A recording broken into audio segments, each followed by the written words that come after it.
नीतिसूत्रे अध्याय 1 वचन 20 ते 33 ज्ञानाची विनंती. ज्ञान रस्त्यावर पुकारा करते, चव्हाट्यांवर आपली वाणी उच्चारते.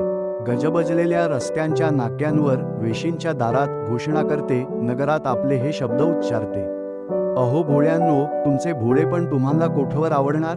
निंदा करणारे निंदेत कोठवर आनंद पावणार, आणि मूर्ख लोक ज्ञानाचा तिटकारा कोठवर करणार?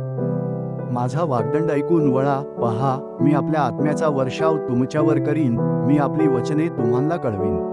मी हाक मारली पण तुम्ही आला नाहीत, मी आपला हात पुढे केला पण कोणी लक्ष दिले नाही.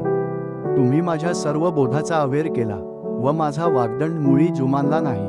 ह्यास्तव तुमच्या विपत्काली मीही हसेन, तुमच्यावर संकट आले असता मी थट्टा करीन. वादळाप्रमाणे तुमच्यावर संकट येईल आणि तुफानाप्रमाणे तुम्हाला विपत्ती प्राप्त होईल. विपत्ती व उद्वेग ही तुमच्यावर ओढवतील. तेव्हा ते मला हाक मारतील पण मी उत्तर देणार नाही. ते मला आसक्तीने शोधतील पण मी त्यांना सापडणार नाही, कारण त्यांनी ज्ञानाचा तिटकारा केला आणि परमेश्वराचे भय मान्य केले नाही. त्यांनी माझ्या बोधाचा अवेर केला, त्यांनी माझा वाग्दंड तुच्छ लेखला. म्हणून ते आपल्या वर्तनाचे फळ भोगतील, आपल्या मसलतीचे भरपूर फळ भोगतील.